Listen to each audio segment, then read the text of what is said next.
I'm Steve Lascalzo, and this is The Way.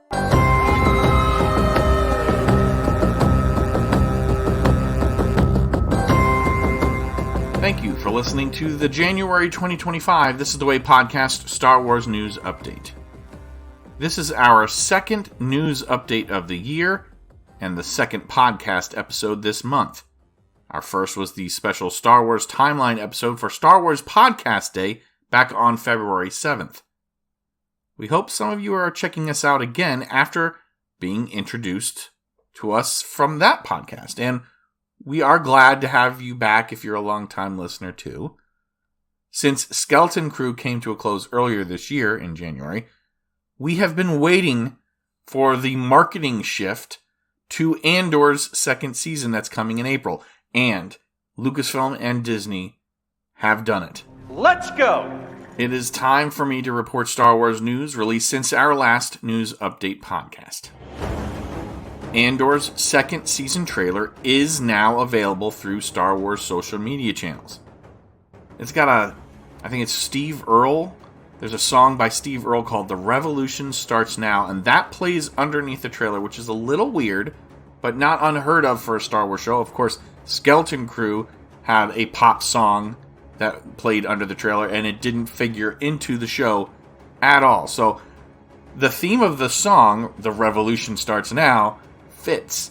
Even though I don't think we're in danger of hearing any modern music in the soundtrack to this Star Wars season. This is a song from 2004. It's the title track of a Grammy-winning album for, I think, Best Contemporary Folk Album. I would not call this an obscure choice because of that. It's just a little unexpected for a Star Wars show. I do expect Nicholas Britell will be back to score Season 2 just as he did Season 1, and my only question is he going to go above and beyond like he did for Season 1? He gave us 12 different versions of the theme song, one for each of the episodes. So will he do that again?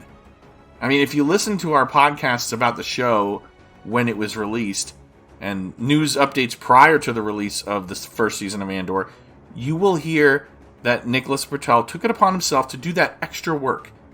He put together themes that built throughout each arc of the show, and at the time, I believe I remarked, I wish everyone approached their craft in such a thoughtful way. I mean, he did a lot of extra work that he wasn't even sure was going to pay off. He's just like, hey, Mr. Gilroy, what do you think of this? And they included those unique intros to every episode. Now, I haven't heard that he won't be back, but I also haven't heard that he will be back. So I sincerely hope that the job was at least offered to him, because he did a great job. Now, if you need a refresher on who this guy is, you've probably heard his scoring for movies like Moonlight, Mufasa, The Lion King, and shows like the very highly successful Succession. He won a Primetime Emmy for that theme. He's also a repeat collaborator with directors like Adam McKay on Vice and The Big Short, and then fellow Star Wars alumni Natalie Portman in her directorial efforts.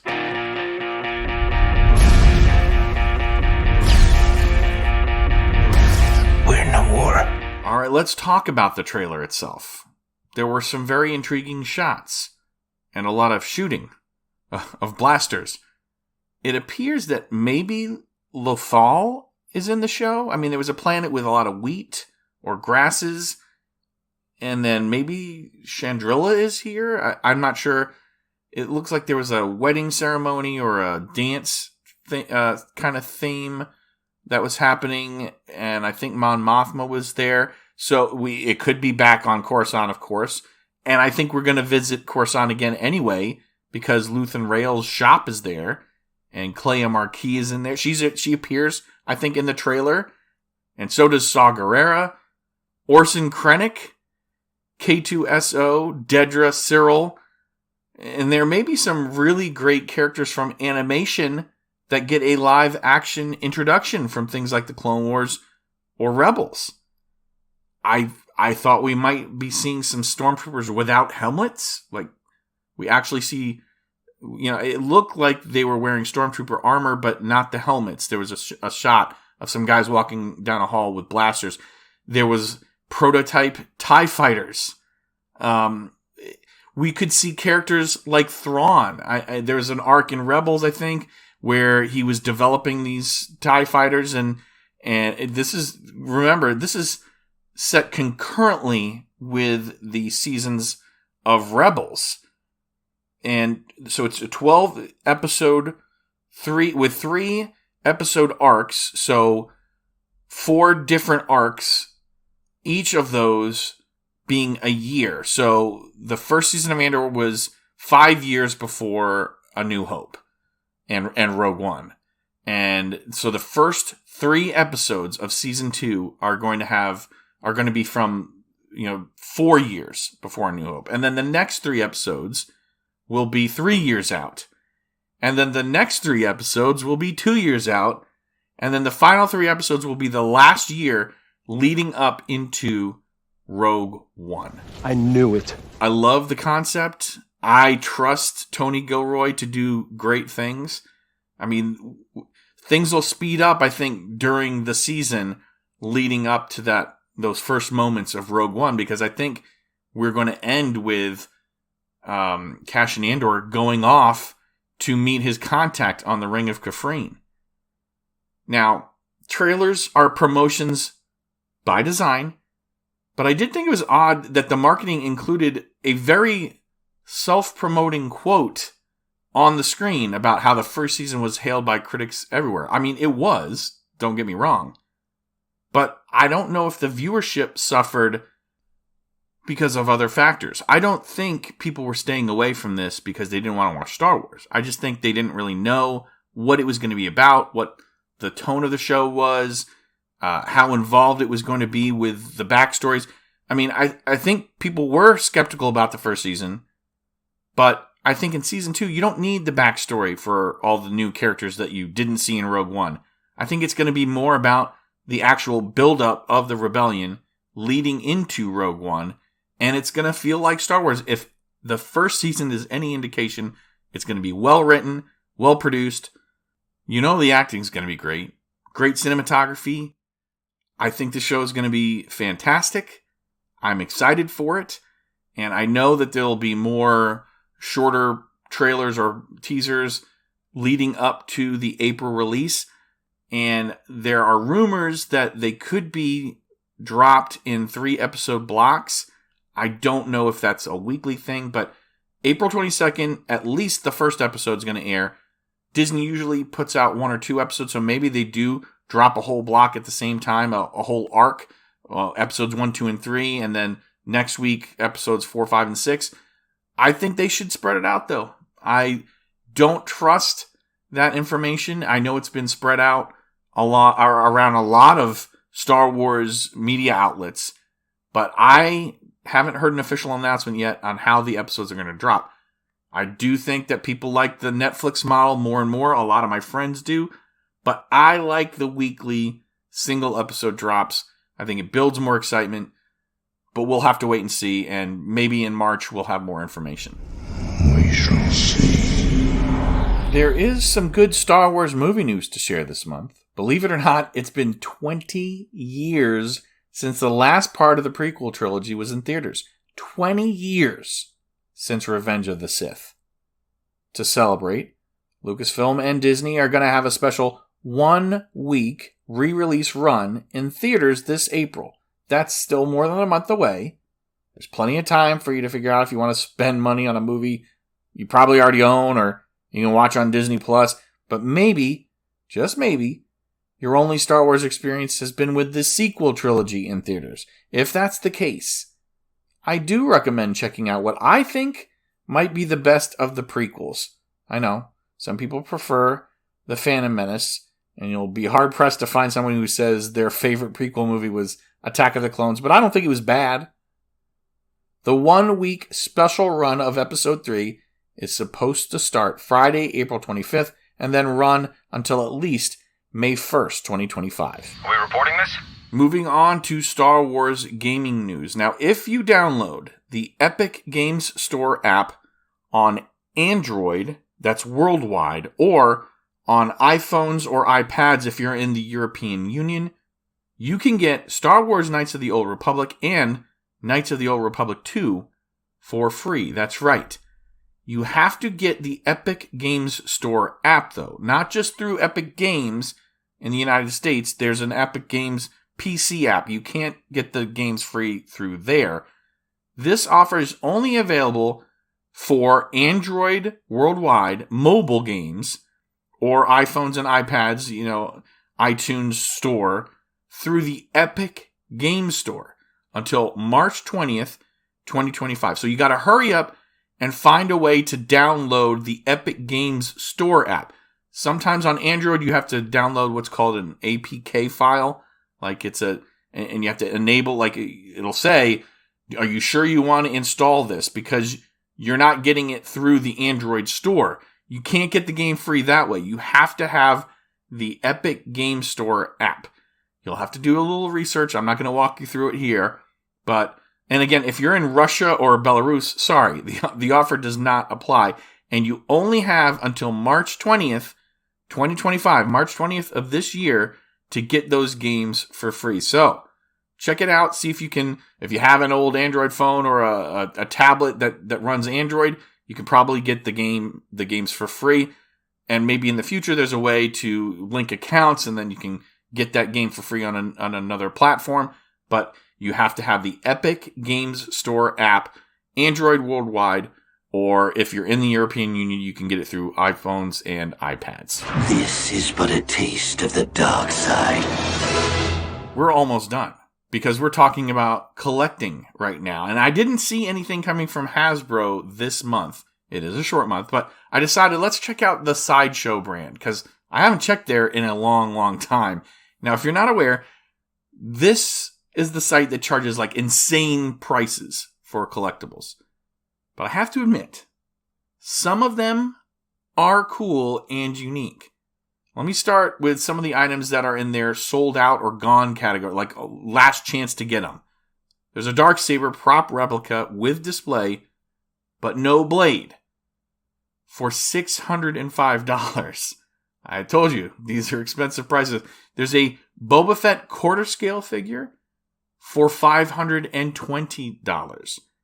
Han Solo in carbonite as a crystallized relic. You'll have to check out the website to see what I'm talking about. This is a pass for me, for sure. $705 for this pale white. It's supposed to look like an old relic. There are better things to spend your money on. You can go a budget route. You can get Lando Calrissian, a 6th scale figure for $240 and free U.S. shipping. Oh, you only had to spend $240 to get U.S. shipping. There are several other pieces listed, including art prints, but the lowest price for these last chance items is $65. That's the low end. Then there's the exclusive category. There's a Bo-Katan helmet for $809, and it's on waitlist.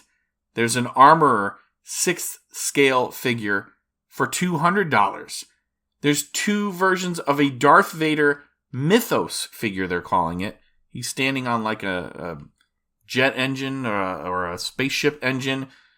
One of them is $675, and he's got a flaming lightsaber. That's in pre-release. And then there's another called a premium format figure for $1,125 in waitlist. The price gets higher.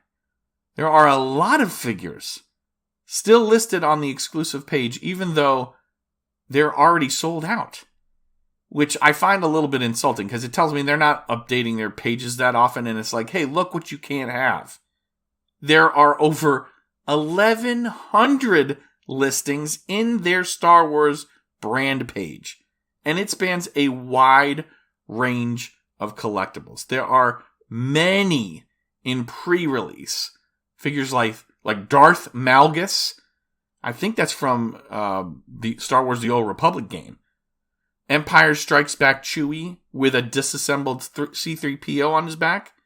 Plo Koon. Sabine Wren. Savage Opress. General Grievous. There's a Return of the Jedi AT-ST with Chewbacca poking out the top hatch. There's a Droideka, Han Solo, ARC Trooper 5's ARC Trooper Echo, a probe droid, battle damaged Darth Vader, Captain Rex. This isn't all of them. I'm just telling you a few of the ones that are on their page. Shin Hati, a hyper-real version of Darth Maul, and a Luke and Leia Star Wars 1/10 scale statue that they're doing the movie pose, the movie poster pose, where he's got the raised lightsaber and she's kind of down. That's a lot of money. But it again, some of these items are insanely priced, but they do look cool. And then for you collectors with really big bucks, a Darth Vader bust with dioramas around it depicting big moments in Vader's history, like the Mustafar battle with Obi-Wan. He's kneeling before a Palpatine hologram, and then he's reaching out his hand in one of the diorama poses, like as he's telling Luke about his parentage on, not on Hoth, on Bespin. That is a hefty $2,204. And it ships between November of this year and January of 2026. But that's not the big one. And I don't even know if these are the two highest priced ones. You can get life-size statues of Han in carbonite, $7,900. And then just C-3PO, $8,585. Can you believe that? If you've got that money and you want to share, I would love to have. I will find a spot for Han Solo in carbonite life size. That, I don't imagine it's that heavy, but it looks amazing in the photos. Just one more thing. Okay, this is the section that we usually reserve for Disney Parks news, but today there's something that is out of this world. We're talking about the departure of Kathleen Kennedy from Lucasfilm. She's the head of the studio, but she is reportedly stepping down at the end of this year. Matt Belloni of the website Puck says 3 sources told him Kennedy is going to leave her job by the end of 2025. Her personal publicist and Disney's publicist did not comment to Belloni, but an article in Variety by Rebecca Rubin and Brett Lang say that the sources close to Kennedy called his article pure speculation. But a sentence earlier in their article, they confirm that a source with knowledge of her plans says it's true. Kennedy's era will end in 2025. I'm not cheering, and I don't think this is going to save Star Wars or anything like that. I don't blame every bad thing that happened in Star Wars on her, but it's undeniable that she oversaw the era where there was a schism brought on by The Last Jedi in the fandom. I think it would be generous to call her track record even 50-50 on Star Wars and Lucasfilm, at least since the start of Disney+. Her successes, I think, might owe more to Jon Favreau. You have to admit that her job is not to come up with the ideas, it's to delegate and to pick the right things. And she sometimes delegated very well. I mean, Jon Favreau is a good decision. Dave Filoni's not terrible, but she's got the acolyte on her watch. That is a huge stain. Greenlighting that under Headland was not just a mistake, it was a costly one. Very expensive show and a big failure. No reports, though, are saying that Kennedy is being forced out of the position. The articles seem to point out that she and her husband, Frank Marshall, they're selling their home and their art collection. She wants to work with her husband more, so maybe it's not just all about the paycheck. Maybe the paycheck wasn't worth the headache anymore. So this leaves the question, who will replace her as head of the studio? It could be Favreau, and it probably should over Dave Filoni, but this is a position of great power. I don't know if there really is another name being groomed at this point. I mean, Filoni was a protege of George Lucas, and I think he's the odds-on favorite. But Favreau made advancements in film. He didn't just put out great and successful films and shows. I feel like that places him ahead of Filoni, who as creative director did champion Headland and The Acolyte. Maybe he had to or felt like he had to. And The Hollywood Reporter thinks that Filoni has the edge. But other names that have been reported were like Rain Roberts. Supposedly she was the one that was being groomed to take her position, Kennedy's position, but then Rain Roberts left to be the head of Searchlight Pictures. I don't want to see her either because she also worked on The Acolyte. So to me, that's all three strikes at once. If you worked on The Acolyte, you do not belong in Star Wars. Derek Hoffman is her replacement as VP of Development at Lucasfilm, Rain Roberts' replacement. So he's a name that has come up. J.J. Abrams. I don't think a lot of people in the Star Wars fandom would be happy with that, but much more so than somebody like Rian Johnson, right? Kevin Feige, who is the head of Marvel, is being floated as a name. David Heyman of Harry Potter fame. And then Neri Parent of Legendary Entertainment. All those names have come up. There were also mentions on StarWarsNews.net that I just think are long shots solely because I think these are industry names. I mean, maybe you know their names, but they're not household names like Abrams, Feige, or Heyman. SWNN mentioned Hannah Minghella, Emma Watts, Peter Rice, Steve Asbell, and Lynn Brennan. Remember, this is not just Star Wars that Lucasfilm is developing.